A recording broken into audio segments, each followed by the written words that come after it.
असं आहे की राज्यामध्ये बदल्यांचा जो महाघोटाळा झाला, या महाघोटाळ्याची सगळी माहिती ही मी केंद्रीय गृह सचिवांपर्यंत पोहोचवली आणि त्यानंतर माननीय उच्च न्यायालयाने या महाघोटाळ्याची चौकशी ही सीबीआयला सोपवली आणि त्यावर सर्वोच्च न्यायालयाने शिक्कामोर्तब केलं। याचाच अर्थ हा महाघोटाळा घडला आणि म्हणूनच सीबीआय त्याची चौकशी करते। महाघोटाळा का घडला याची चौकशी हे सरकार याकरता करू शकत नाही, कारण महाघोटाळ्याचा रिपोर्ट 6 महिने या सरकारने दाबून ठेवला आणि मी जर तो बाहेर काढला नसता तर कोट्यवधी रुपयाचा महाघोटाळा हा त्या ठिकाणी दबून गेला असता। खरं म्हणजे मी कालही माझ्या पत्रकार परिषदेत सांगितलं की मला पोलिसांनी प्रश्नावली पाठवली होती, मी त्यांना पत्रही दिलं होतं की या प्रश्नावलीचं मी उत्तर देणार आहे। मात्र काल त्यांनी मला हजर राहण्याच्या संदर्भातली नोटीस पाठवली। माझ्या देखील हे लक्षात आलं की हजर राहण्यासंदर्भातली अचानक नोटीस येण्याचं कारण सभागृहामध्ये जे विषय मी मांडतोय, मग या सरकारच्या मंत्र्यांचं दाऊदसोबत कनेक्शन असेल किंवा हे सरकार विरोधी पक्षासोबत कसं षडयंत्र करताय या संदर्भातले विषय असतील आणि म्हणून अचानक अशा प्रकारची नोटीस उपस्थित राहण्याची मला देण्यात आली। मी त्या नोटीसच्या संदर्भात कालच घोषित केलं की हो मी जाणार आहे। मग सरकारतर्फे पोलिसांतर्फे मला विनंती करण्यात आली की आम्हीच आपल्याकडे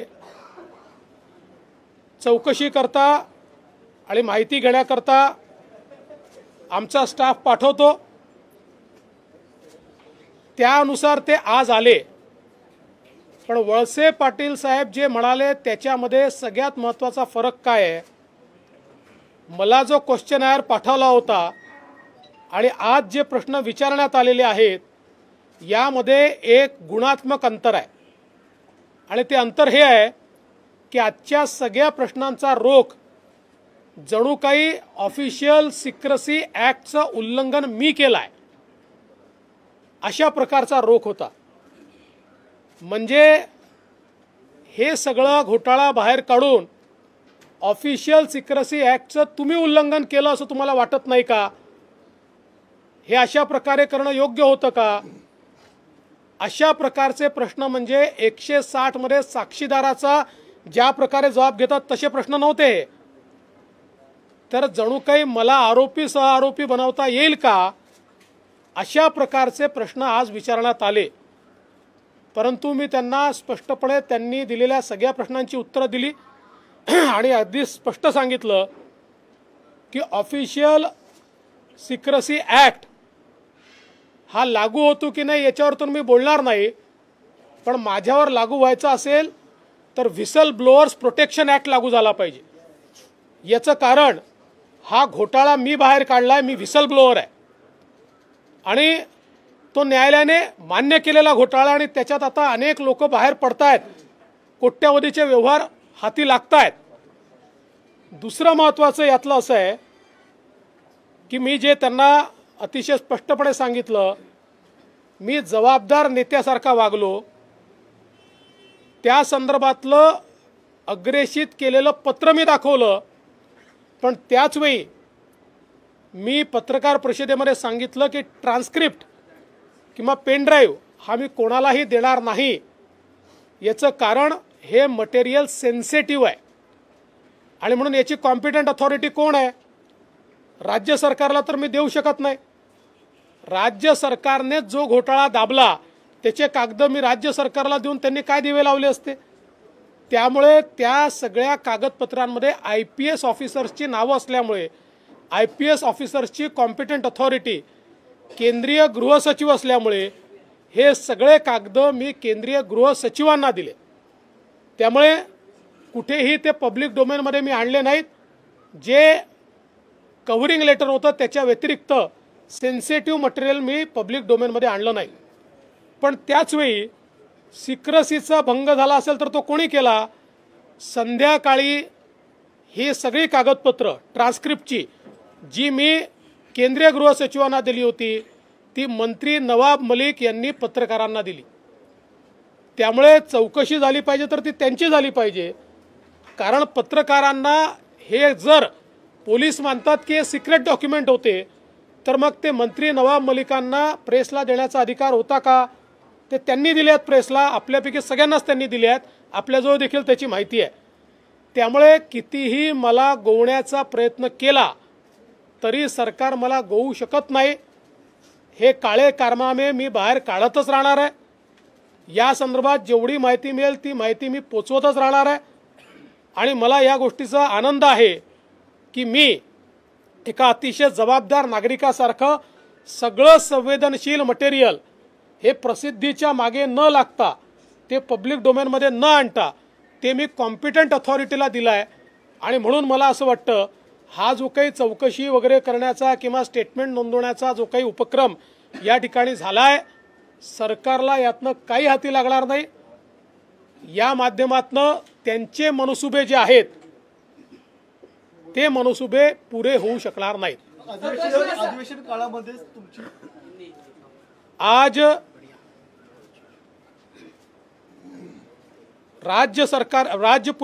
मुंबई पुलिस की ओर से एक टीम मेरे पास आई थी। 23 मई 2021 को महाराष्ट्र में हुए तबादले घोटाले के कागजातों को मैंने केंद्रीय गृह सचिव को सौंपा था।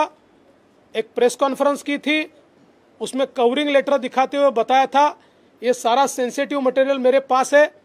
महाराष्ट्र में करोड़ों रुपए का तबादला घोटाला हुआ है और इसके कागजात मैं केंद्रीय गृह सचिव जी को सौंप रहा हूं।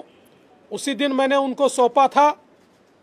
उसके बाद उससे बौखलाई हुई सरकार ने एक गुना दाखिल किया कि कागज बाहर कैसे गए, और उस सिलसिले में आज मेरे पास मेरा स्टेटमेंट रिकॉर्ड करने टीम आई थी। मैंने उस टीम को सारा जवाब दिया है। इससे पहले उन्होंने मुझे एक क्वेश्चनायर भेजा था, लेकिन आज जो टीम आई थी उसने उस क्वेश्चनायर की जगह, जो क्वेश्चनायर बिल्कुल एक साक्षी की तरह था, उसकी जगह एक ऐसे क्वेश्चनायर को लेकर वो आए थे कि जिसमें उनका मंसूबा मानो मैंने ही ऑफिशियल सीक्रेट एक्ट का उल्लंघन किया हो और मैं ही आरोपी हूँ, इस प्रकार के सवाल मुझसे पूछे गए। लेकिन मैंने सारे सवालों का जवाब दिया है और मैंने उनको साफ बताया है कि मैंने कागजात ये प्रेस को नहीं दिए हैं, मैंने प्रेस में अनाउंस करके कॉम्पिटेंट अथॉरिटी को दिए हैं। राज्य सरकार के पास 6 महीने तक घोटाले का रिपोर्ट था, उसको दबाकर राज्य सरकार बैठी थी। मैंने उस रिपोर्ट को बाहर निकाला, तो बाहर निकालने के बाद मैं उसको राज्य सरकार को तो सौंप नहीं सकता था क्योंकि वही घोटालेबाज थे, इसलिए। और चूंकि उसमें IPS अधिकारियों के नाम थे और IPS अधिकारियों की कॉम्पिटेंट अथॉरिटी ये केंद्रीय गृह सचिव है, इसलिए मैंने सारी चीज़ें केंद्रीय गृह सचिव को सौंपी। और इसलिए इसमें ऑफिशियल सीक्रेट एक्ट का संबंध ही नहीं आता। उल्टा मैं तो विपक्ष का नेता हूं, मुझे तो प्रोटेक्शन है ही, बावजूद उससे एक सामान्य नागरिक के तौर पर भी विसल ब्लोअर्स प्रोटेक्शन एक्ट के तहत मैं विसल ब्लोअर हूं। मैंने विसल ब्लो की है इस घोटाले के ऊपर जिसमें करोड़ों रुपए तबादले के लिए लिए गए।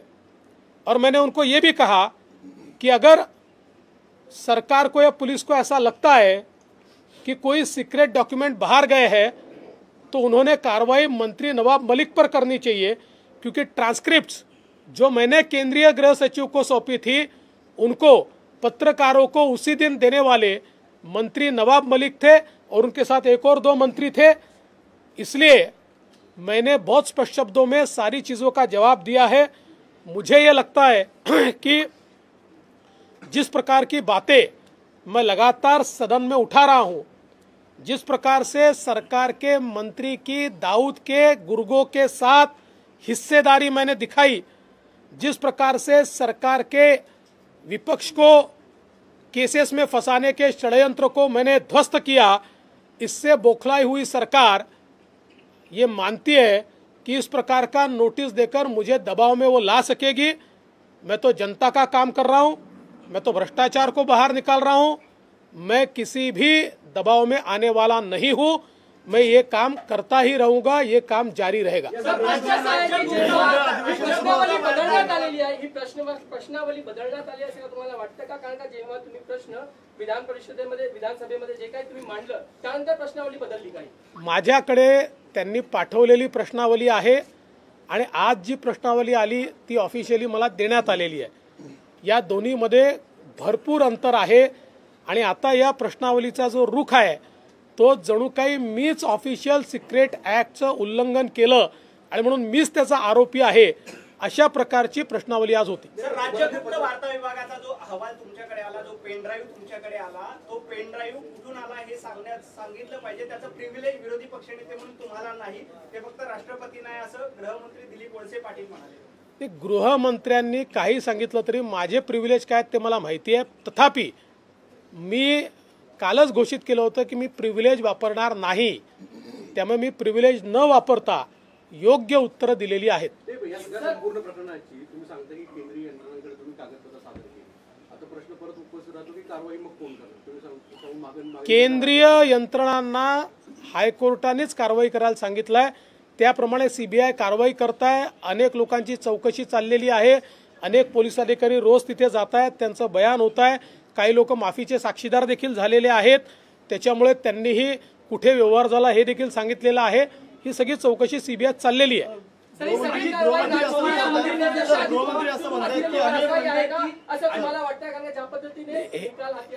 मला वाटण्याचा विषय काय हे महाराष्ट्रातल्या जनतेला दिसतंय की राजकीय अभिनिवेशातनच कारवाई चाललेली आहे। असं म्हणतात की आम्ही देवेंद्र फडणवीसांची आरोपी म्हणून चौकशी करत नाहीये, तर त्यांच्याकडे नेमका हा डाटा कसा आला, त्यांचा सोर्स ऑफ इन्फॉर्मेशन कोण आहे ही माहिती घेण्यासाठी आम्ही त्याचा जबाब घेतो। माझा त्यांना एवढंच आव्हान आहे की वेळ राहता जर तुम्हीच या कांडाची चौकशी केली असती, तुम्ही जर या घोटाळ्याची चौकशी केली असती, 6 महिने सरकार त्याच्यावर बसून होतं, कारण सरकार या ट्रान्सफर कांडमध्ये लिप्त होतं। आता ते बाहेर येत आहे, त्यामुळे त्याची चौकशी सोडून आमचे कांड बाहेर का आले याची चौकशी करणं, यावरच हे लक्षात येत आहे की आमचे कांड कोणी बाहेर काढू नये, आमचे घोटाळे कोणी बाहेर काढू नये याकरता दबाव चाललेला आहे। आता हे कोणी देऊ नये, म्हणजे कुठल्याच पक्षाने किंवा या गोष्टी करू नये, जे आहे ते याच्यामध्ये मुद्दे भरकटत आहेत आणि मूळ विषय बाजूला राहतोय। आणि मेन तुम्हाला नोटीस दिली त्यांना कल्पना सुद्धा नाही, म्हणजे राज्याचे डेप्युटी सीएमला अजित दादा काय म्हणाले मी ते ऐकलं नाही, पण एक गोष्ट निश्चित आहे की ज्याचा लोकशाहीवर विश्वास आहे अशा प्रत्येक व्यक्तीला मनातनं तरी हे नक्कीच वाटेल की अशा प्रकारची नोटीस देणं हे चुकीचं आहे। विधिमंडळ अधिवेशन सुरू असताना समाधान झालं आहे का की त्यांनी पुन्हा चौकशीसाठी तुम्हाला बोलू किंवा येऊ असं काही सांगितलेलं आहे? आज मला पुन्हा येईन असं त्यांनी सांगितलेलं नाही।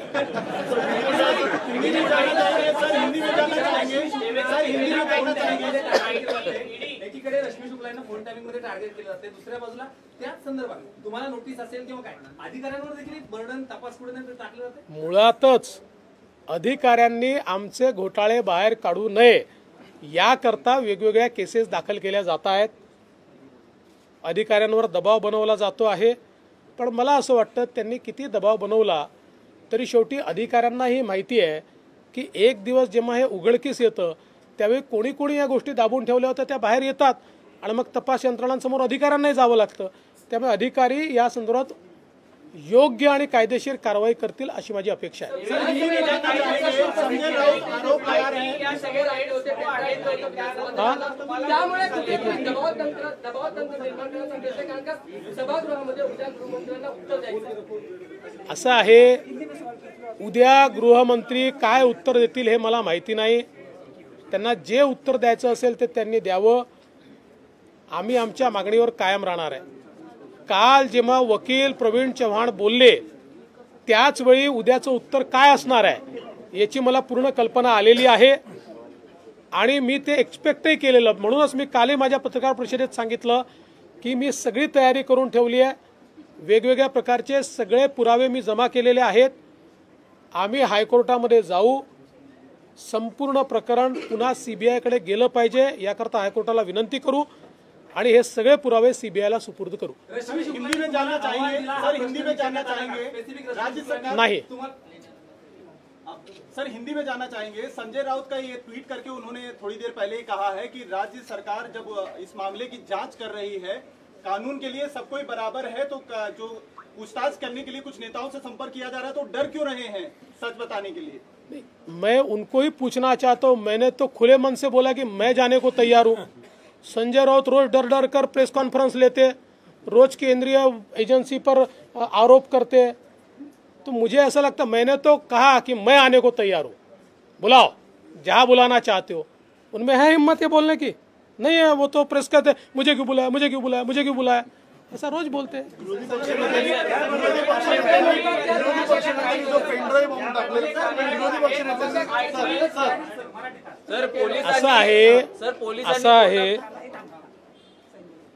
असं आहे की संजय राऊत जे म्हणाले त्यांना मी सांगू इच्छितो, मला नोटीस आल्यावर मी प्रेस कॉन्फरन्स घेऊन घोषित केलं की हो, प्रिव्हिलेज असलं तरी ते प्रिव्हिलेज न वापरता मी त्या ठिकाणी जाणार आहे. मला तर सरकारने विनंती केली की तुम्ही येऊ नका, पोलिसांनी विनंती केली की आम्ही पाठवतो, त्यामुळे आम्ही घाबरत नाही.